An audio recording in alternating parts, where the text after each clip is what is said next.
Good morning. Oh, well, you won't see Frankie because he's okay. It's just that we've had some freezing rain this morning, and so the ground is kind of a mess. Some of it was freezing, some of it was snowy, and then some of it was rain. And so the ground is pretty messed up. And I think I told you this before. I'm not sure. We have clay for dirt. And so it leaves a lot of tracks. Lots and lots and lots of tracks. So, oh my goodness. I feel like it's dark out. I just wish I had more windows. Now I could open these up. Maybe I wonder. Maybe I'll open this up. I was just going to say, I don't usually open the windows or the curtains here when the weather's extreme outside, cold or hot, just to help with moderating. But you know, that does make me feel better. It's been a busy morning. Holy cow.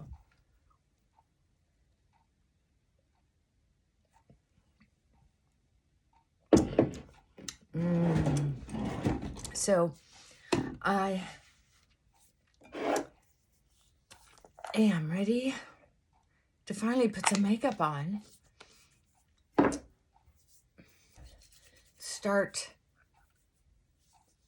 You know, sometimes there's little details to take care of that aren't a big deal, like throwing away an empty container. And, you know, I broke one of the cheap pair of glasses that I had. When I just put them on, they just snapped. Well, I buy these packages, or I used to, of 3 or 4 from Tuesday Morning. And I have slowly worked my way out of them. But you know what? They were $9.99 for 3 pair. The last pair of glasses I was going to order was $850. How can they charge so much? I mean, come on, people. Use Zenni or a company like them, because you're getting the same product for $65. And you used to, when I was up until I was in my early 30s, you could go to Bard Optical and get a $99, tax, title, and license. And sometimes they would have buy one, get one half off. Why am I yelling?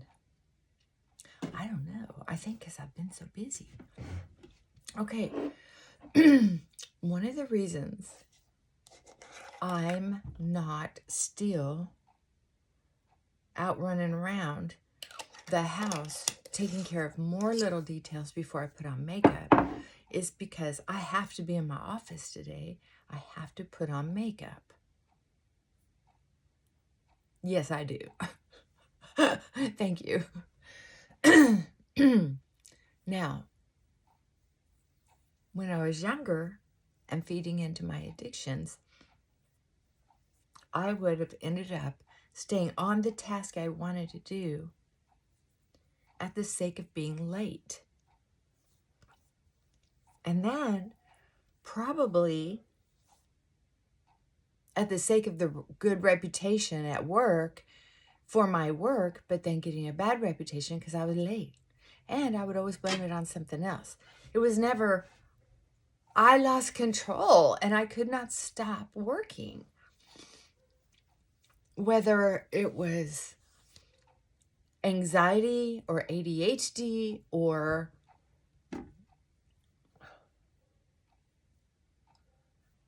any number of things, I didn't know how to take responsibility. You could even say I was addicted to being self-centered. It didn't matter what somebody else's thoughts or feelings were. It didn't matter who, I didn't have the conscientiousness to understand that me being late affected other people. all I could tell was I needed to get satisfied. Okay? So for me, I had to decide it wasn't about being unattractive. It wasn't about the fact that I had a bad childhood and I deserved to spoil myself. It wasn't about me having enough money to get by if I get fired from that job. It wasn't about, I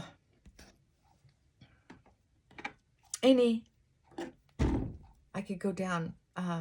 It wasn't about the fact that I didn't want to go somewhere. I didn't want to go somewhere, but I said I would go. But I deserved to take care of the things I wanted to take care of. It didn't matter that I signed up for a job. I applied for a job and then didn't want to show up on time. It didn't matter that people were counting on me. And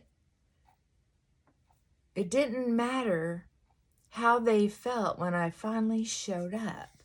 I just wanted them to be happy to see me.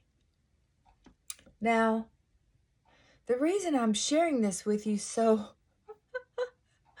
unabashedly is because I am not alone. There are a lot of people out there that feel the same way. And some people, and I did this too, on the other hand, instead of all the negative stuff, is like, look at everything I do for thee. Look at everything I do for them. Look at everything I have given. And I'm a good person. And I didn't have that problem. I pretended that stuff, but that wasn't what was going in my head. The best thing I could say about myself back then was I was cash register honest most of the time. Well, once I got old enough to make my own money, to get a job, I was cash register honest. I didn't steal anything, not even hair ribbon. And back in the day, if I wanted hair ribbon, I'd go steal me some hair ribbon. Yeah, I know.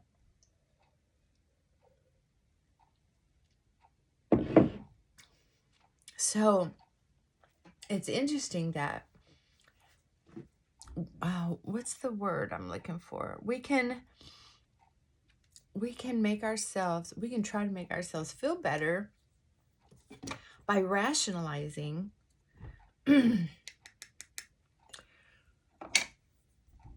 being self-centered. One of the problems with being self-centered is that it builds a way of thinking that then becomes habitual. And when people say habitual, and I don't know why the DSM changed the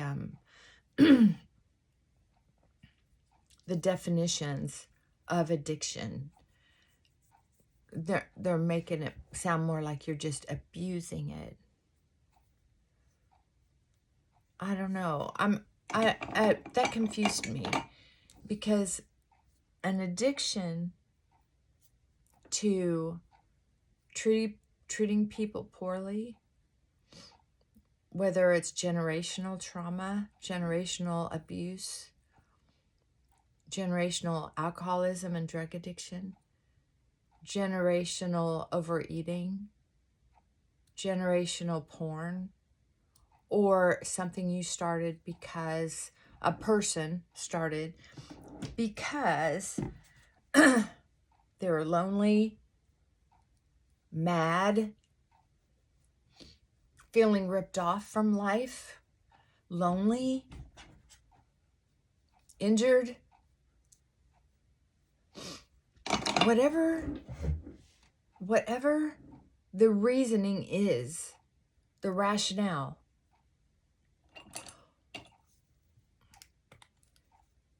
The problem with doing something repeatedly, and then that's where you get the different levels of commitment, is what I like to call it.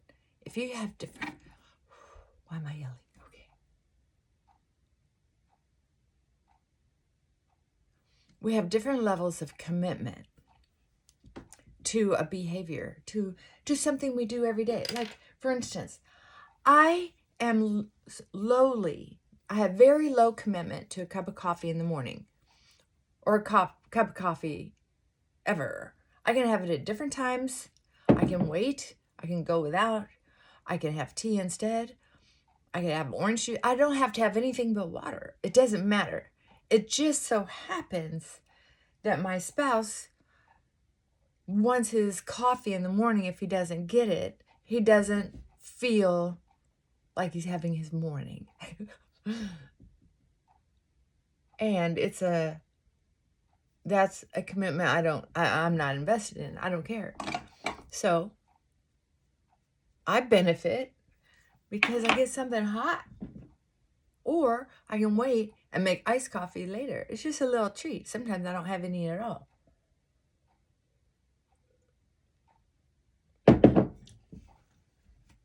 So that's a very low commitment, or even no commitment. I like to put, excuse me, I like to put everything on a spectrum.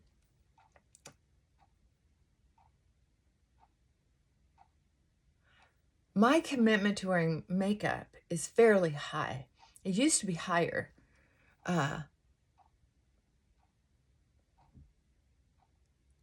As I've gotten older, I might not wear makeup on a day off. I didn't wear any makeup yesterday. Excuse me. Why? I didn't feel like it. I just did not feel like it.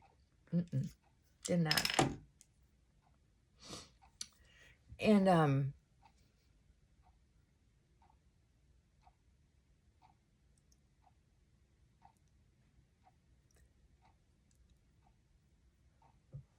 so my commitment to coffee is between 0 and 1 or 2 at the most.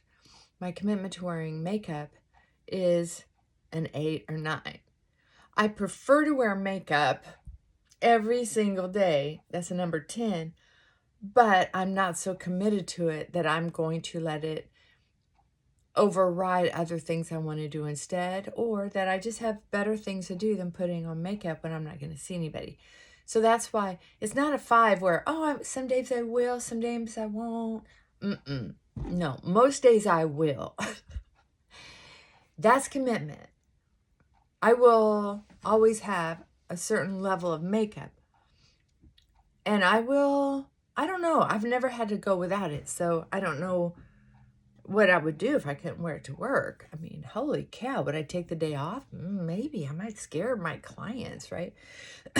That's not so much addiction, see? It's how much commitment do I have? Now, there are some things we do that go from commitment value on the spectrum to habitual behaviors. Like,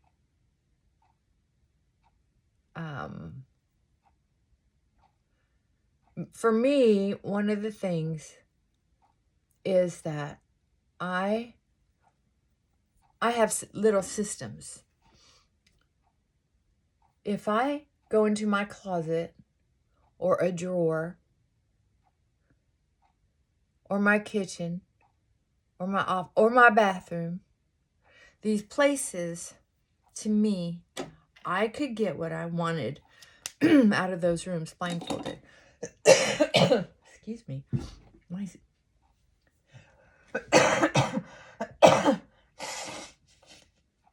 Sorry about that.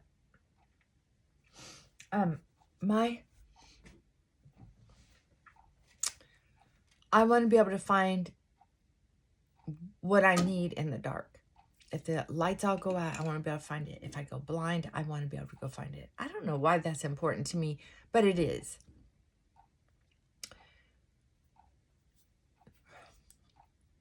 if things aren't straightened up, I figure out a way to get it done, or I just don't rest. And if I have to alter, like for instance, I used to have a lovely bedroom, but with this last dog I have, he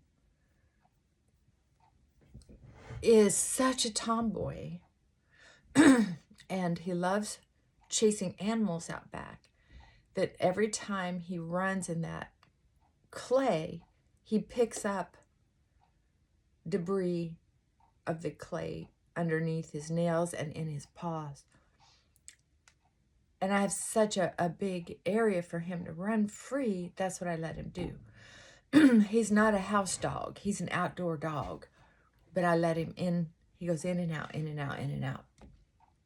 The problem with that is I can't keep my house as clean as I used to. Those of you who have been around for a while, I started the channel about when I first got him. It was right at the beginning of the whole COVID thing. And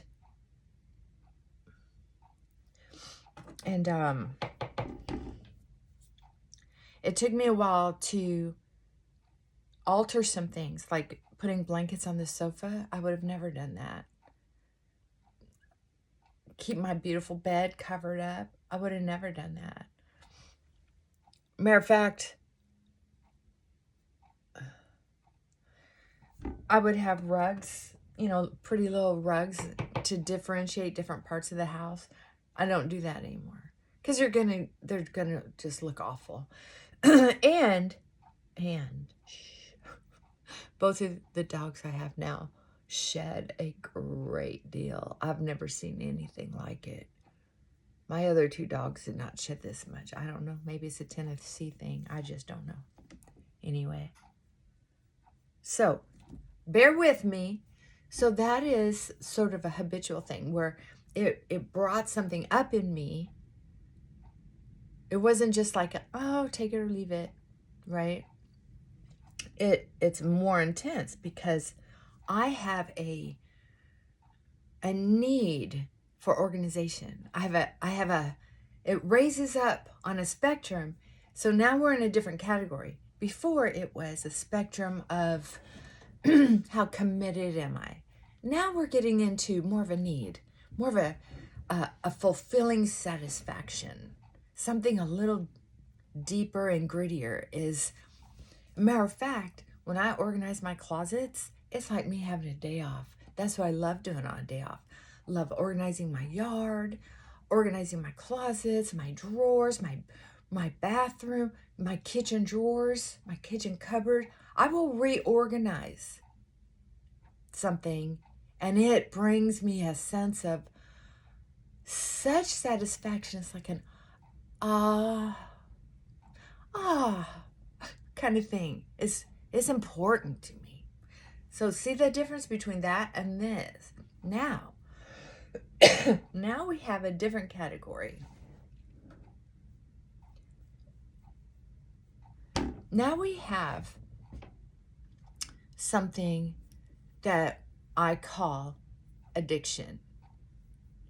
Not just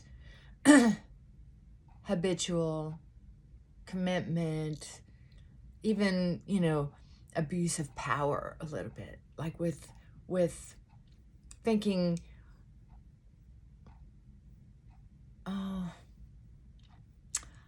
let's see. There are people, for instance, who I call it slippery. There are some people who are just slippery. And I'm not calling anybody out. I'm just saying. It's kind of funny. Because when I've done it, when it comes to anger or smoking cigarettes, it's, I'll say something like, how did I say it one time? Somebody says, you're addicted to smoking cigarettes. I said, I can quit anytime I want. It's like, oh, really? Well, when you're upset, you smoke. When you're taking a break, you smoke. When you go outside, you smoke. When you get in your car, you smoke. You are a habitual smoker. And for you to change that, you would have to change your neural pathways. And it turned out to be true. There's something that happens when something's not only a commitment on some level. It's something that you will insist on doing, or there will be some friction, either internal or external. There will be a plan, a ritual. There will be a place in your neural pathway that says this must happen or else. Yes, that's what happens. I must be able to smoke when I get in this car or else. I will grind my teeth. I will suck pockets on the inside of my cheeks. I will be testy. I won't drive like a good human being. All kinds of things. Listen to the thoughts. I put a little too much eyeshadow on for being at home, but I'm having fun talking. What else was I going to tell you? So,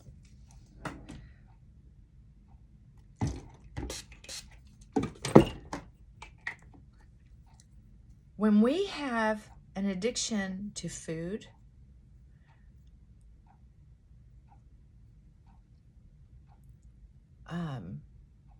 or alcohol or drugs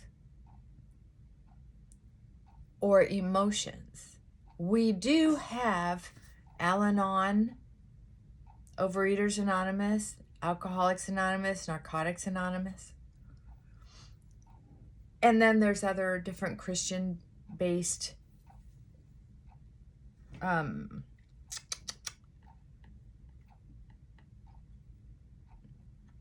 group supports.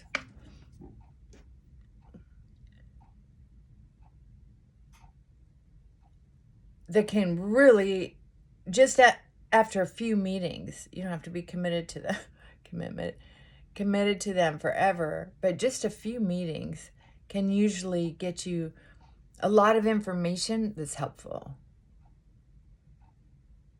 Very helpful in making decisions on how you're going to go forward in how you use whatever you're doing, whether it's emotions or food or alcohol or drugs. And the cool part is, whatever program you decide on, you can use those techniques for anything. Program to program, it's basically the same steps. It's just that the people you're going to the meetings with understand the particular addiction you have or commitment you have with whatever it is. When I went to Overeaters Anonymous, it was hard because it was easy for me to say, everybody's got to eat. But the problem was, I didn't realize the satisfaction I was getting out of eating. And I figured since nobody saw me do it, it didn't happen. For instance, and some of the things that I was eating were fattening or causing me inflammation, and I had no idea. No idea. Oh, I wish I had been born with good eyebrows. So, for instance, I loved, what was it called? They're little biscuits for breakfast. It's a cereal. They're little biscuits, or you could get the big shredded wheat. Oh, I used to love those great big biscuits. And then I would pour honey on top and some milk. It's the only time I would drink milk is if it was on cereal or in a recipe. I wouldn't drink it out of a glass. Well, I just always thought that was gross. But anyway, Where's my, there it is. So when they came up with the little squares, that was kind of cool. But when I looked at a serving, I was eating 4 or 5 people's worth of serving. Did you know only 9, a serving size is 9 of those little squares. A serving size of milk, I believe, is a half a cup. That's a serving size of cereal. That cereal, if I remember correctly. Now, if I'm wrong, leave it in the comments. I mean, I could go look at it right now. But I'm focused on getting this makeup done. I might, if I don't, I'll take you out there. Now, here's something interesting. If you're listening to this and you think, and you're thinking a clear thought of negativity, check out what you just said, because that means there's high commitment to not necessarily that cereal, but to the idea that one could be overeating. Do you know how many chips or Doritos are a serving?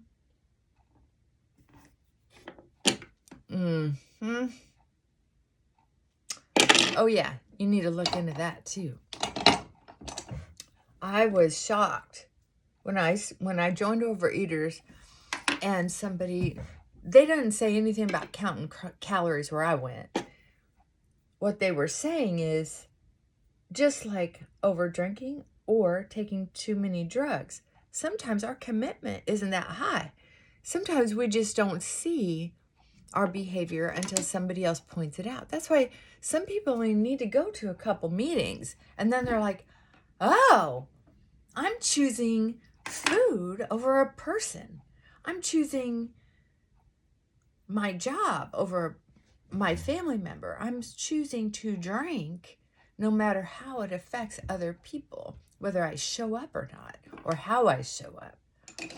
I am taking these pain pills or heroin or whatever it is and showing up feeling groovy.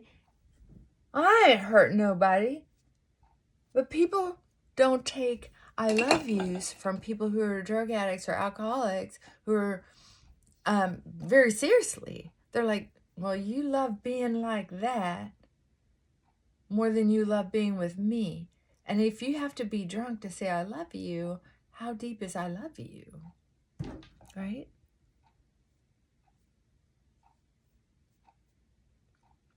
It's very interesting how people will think.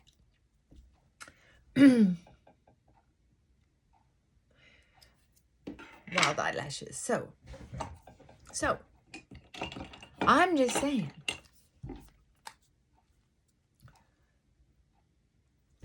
Ooh, that was too much. I meant to get my lip gloss. Dang it. That wasn't supposed to happen. My lips are too dry for me to wear lipstick today. I must have slept with my mouth wide open last night. I woke up with such dry lips. All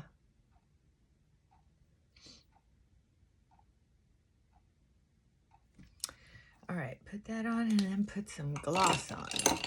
When I get lipstick or lip liner that matches the natural color of my lips pretty good, I'm so happy. And that's always my goal. It wasn't when I was younger. When I was younger, I wanted to match my clothes. So, silly me. Okay, so here's the thing. When there is enough commitment, and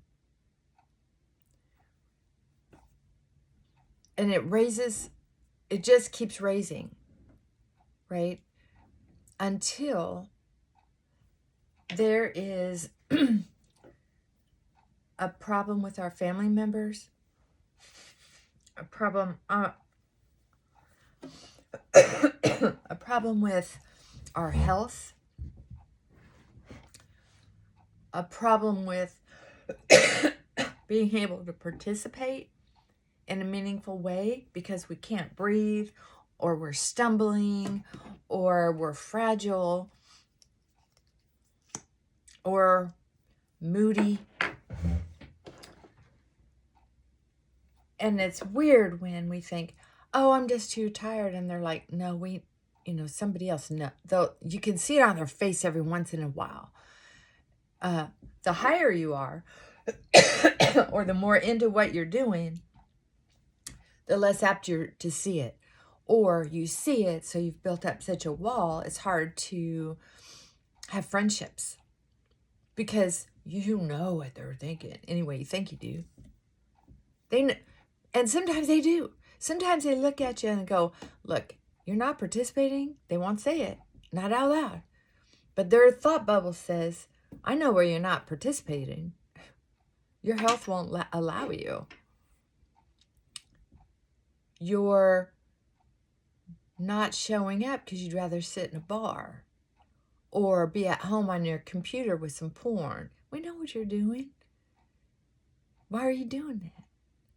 We know you can't participate because you would have a heart attack. And the shame and the guilt and the sense being sensitive to it, right? Even anger, being addicted to anger. And here's how, especially gambling, porn, anger, drinking, addiction, if you live alone, even food, even picking your nose, I don't know, those things, if you live alone, people may not get what you're doing. They may not have a conversation with you. And most people aren't brave enough to have those kind of conversations with even people they love. They just don't. They don't know what to do with it. But when we live alone, that's when we're more suicidal, usually. When we're using our behaviors also more so for comfort and company. And it helps the self-pity simmer.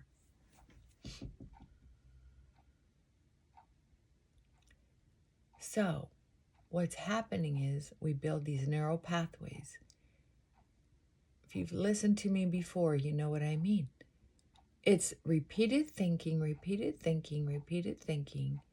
and then your brain thinks those thoughts without your help because your brain is designed to help you. So if you see, and we'll talk about porn, if you see porn as comforting, gives you something to do because you're bored, easy access, you're kind of sneaky, and we get the thrill of being sneaky. Like, I'm going to use this computer and nobody will catch me. So it doesn't matter how many viruses you get. You know what you do? You take a class to figure out how to fix viruses. It's like, or stop doing porn. Get out into the world and get some sunshine. No. They'd rather lie, cheat, and steal to be able to do that behavior. And by lying, cheating, and stealing, you're lying to yourself. You're cheating yourself out of life. And you're stealing your time, your energy, and any kind of investment you've ever made in relationships. Lying, cheating, and stealing. For me, with food, I was lying to myself that I didn't see me as gaining weight. I saw me as full-figured and kind of sexy, kind of Betty Boop. Lying to myself. Cheating myself out of having a social life. I'd rather sit home, eat a large Domino pizza all by myself, drink a bottle of amaretto with it, in my bed watching TV, thinking I was living the life.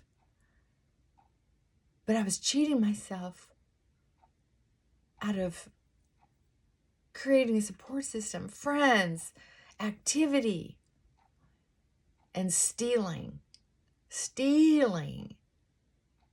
basically stealing from my then boyfriend, because he was doing all the work. He was paying all the bills.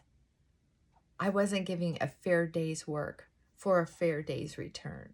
I wasn't. He was taking care of me as the princess I thought I was. I didn't even think about it being a queen. I was so immature. Even in my late 20s, late 20s, I thought of myself as a princess. Lying, cheating, stealing. If you're not earning it, I don't think everybody has to have a quote job outside the home. You just have to participate in a level that the person who is bringing in the money feels like you're participating. I wasn't participating. I was one of the worst I knew when it came to overeating. I mean, I didn't know anybody who behaved like I did. That wasn't 400, 500, 600 pounds. I wouldn't even get out of my PJs. I don't know if I even got out of my PJs all the time. I don't remember. It was so long ago.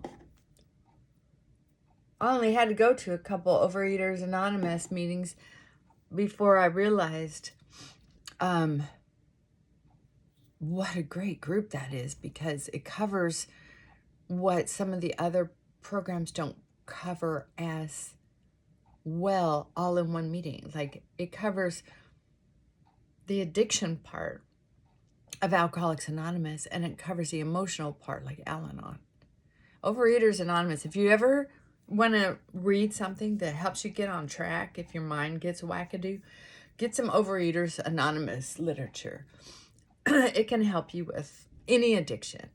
The thing, too, with porn and gambling is, once again, you get this rush of it is visual, hearing, touching, and feeling to such a degree that it activates the brain, lights up so many different pockets.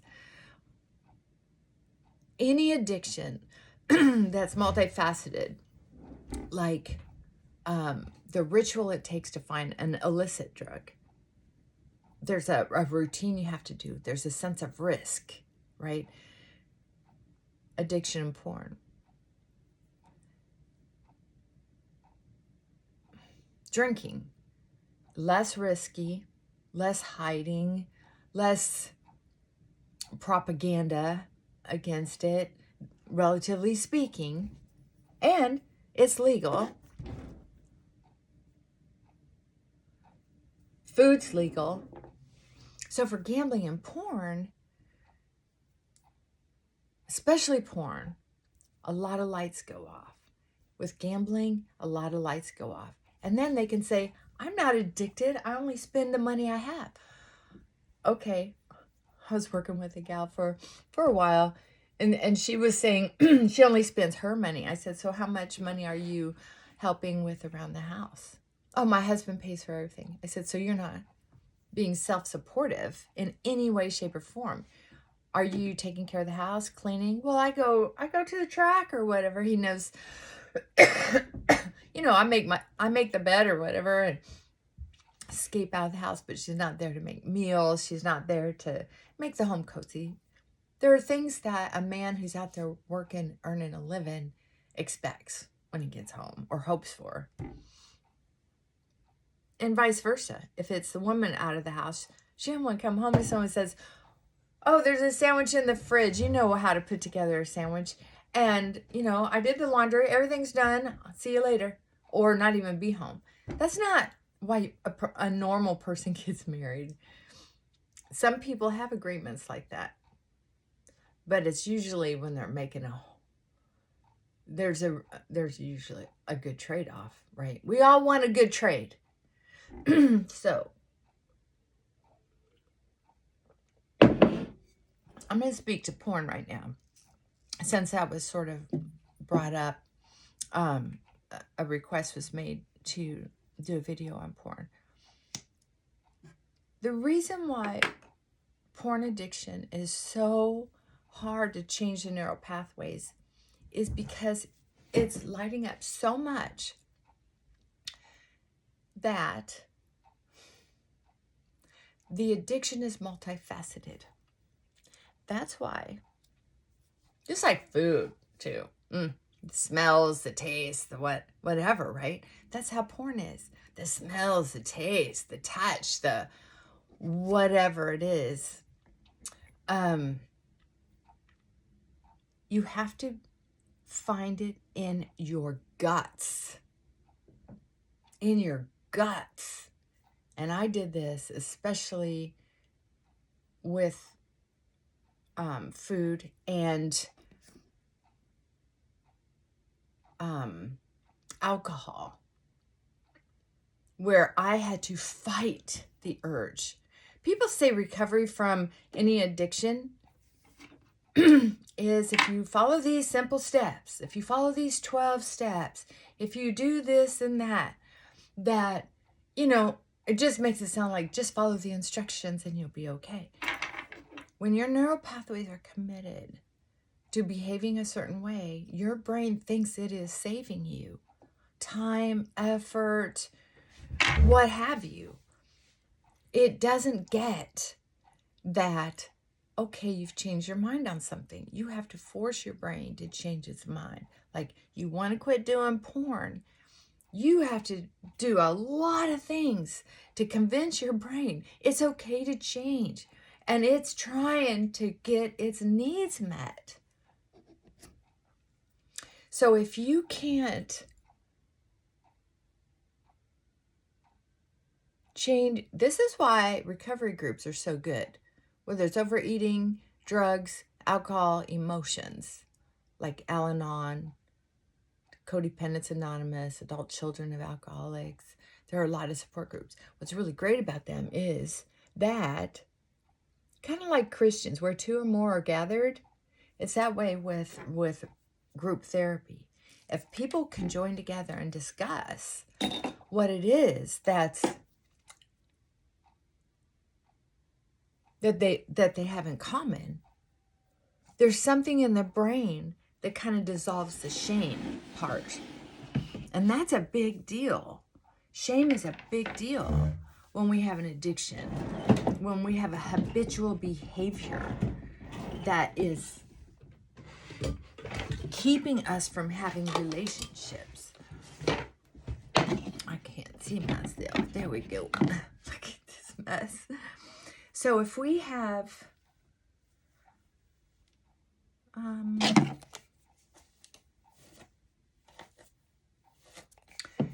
if we're going to be honest about it, when people make it sound like it's easy, it's not. That's why these support groups are really important. Is sitting home by yourself isn't helpful. I mean, these recovery groups are the whole package. And yeah, church meetings are usually about once a week. And church is about once a week. So that covers 2 hours a week.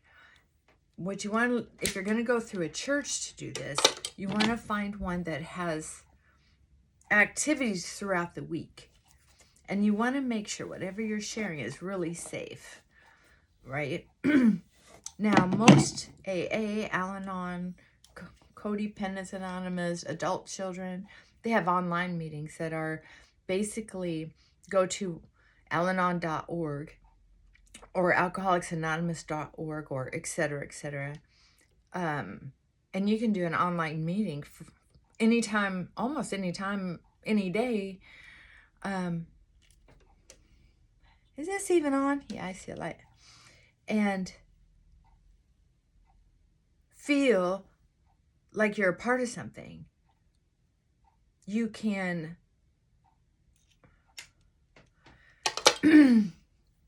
you can at least listen to somebody else share something that you might relate to. And that's important. I think it's a big mistake for people in recovery or therapists to make it sound like do your homework and everything will be okay, because it's hard to push through. Okay, I'm gonna have to get off of here and maybe pick this up another time. I've got a lot of traffic going on right now. Dang it. Anyway, I just want you to know the bottom line is recovery isn't easy. You have to want it. You have to get out of the environment you're in that supports it. You have to get around other people who care about you, or create friendships, and that's easier to do if you go to a meeting. If you don't want to go to Porn Anonymous, there's YouTube channels about recovering from porn. So and there's, oh, look at the comments under those videos. They are good. There are people out there who are taking it seriously. If it's alcohol or overeating, those are the two easiest ones to get support on. And codependence, Al-Anon. If you've had people, places or things that you've been addicted to, there's usually someone out there who's sharing on how to get through it. That's why I talk about my past so openly. I try not to give gory details, but I can tell you I've been addicted to just about everything. People, places, and things. Like emotions. Those self-help groups, recovery groups, and the work I do have helped me become a human that I approve of. Right? Life can get hard, but I don't doubt that I pout. I pout when things don't go my way. But God knows I pout. Oh, yes, I do. I pout.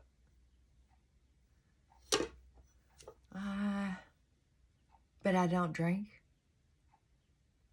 And if I overeat, which I still do once in a while, if I overeat, I have a choice. I can go outside and work in my yard.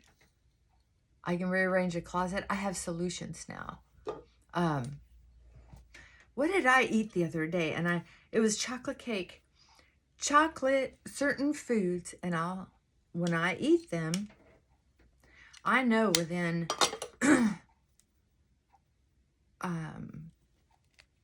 12 hours usually, if what I just ate, I should ever eat again.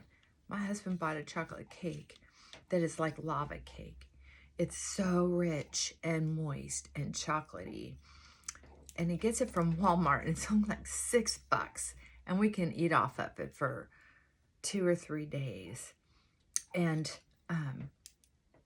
it stays fresh a long time. So I don't know what all they put in it. But anyway, if you put it in the microwave and kind of melt it, oh my God, it's amazing. I don't know. It's so tasty, it's almost naughty, right? So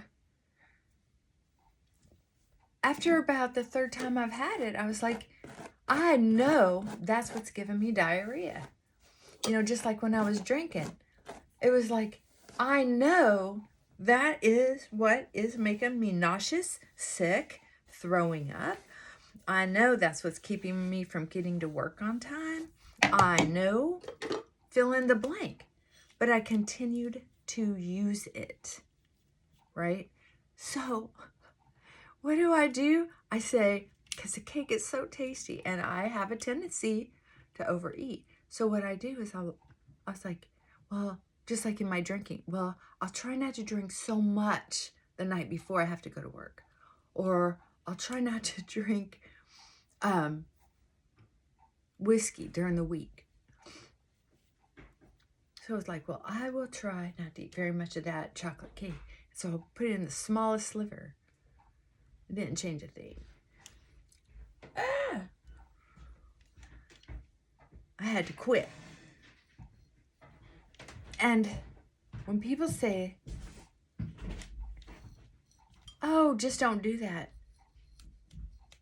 Sometimes it takes years to get to where I am, to where you can learn after the 10th time. Or losing my temper with my husband. Just doesn't make sense. It's not getting me anywhere. So, being addicted to anger, being addicted to food, those are things that are hard to measure because only you can decide if you're doing that too much. You and your relationships with alcohol and drugs and food, your health starts giving that away. Your presentation starts giving that away. Like I have people in my life, work and personal, who have never seen me lose my temper in a way that didn't make them feel even more loved because of how passionate I was. My husband knows when I lose my temper, I'm being self-centered. So he doesn't respond well to it. Then I don't respond well to him responding. So for us to lose our tempers with each other, not a great idea. Not a great idea. Not when you want to live a sober, healthy life, right? When your goal isn't just to make money. Your goal isn't just to build a reputation. It's not just to save your ego. It's not just to be right, right? If you have a porn issue, recovery will be hard. Admit it. Accept it. Swallow it. Every day, all day long. People say, well, that program is a cult. That program, blah, blah, blah. I don't use it if it's helpful to you. Leave the rest. Leave the rest that isn't helpful to you. Just like prostituting yourself to all these ideas of, I'm not that bad. Well, how bad are you? I don't know. That's up to you. It's none of my business how bad you are. Make a decision on whether you're bad enough to start working on it. Or is it okay for you to sit in front of your computer and do porn? Or is it okay for you to masturbate over and over and over again to nobody, really? Or even spend money you don't have on it instead of going out and have legitimate relationships. That's up to you. You don't have to live your life any way you don't want to. You don't. Live it any way you want. If you're not affecting anyone else, if you're not hurting anyone else, if your participation with the people in your life is right on up there, why work that hard? Recovery is hard. My recovery was hard because I had whack-a-mole going on. I had such a dysfunctional childhood. I had to get honest about it instead of saying everybody's childhood's hard. You know, you just get harder. You just get tougher. Pull up your bootstraps. Kitchen's hot. Get out of my kitchen. You know, I had to really face how my childhood affected me, how my attitude, how my thought patterns affected those around me, and be willing to do something about it. I didn't have to shout it from the rooftops. Not everybody had to know what I was doing, but it was nice to not have to do it by myself. Yeah, because I had always, even in a crowded room, felt by myself. I don't have to live that way anymore, and neither do you. All right. Gotta run. If you have any more questions, email me or leave me a message. Okay, bye for now.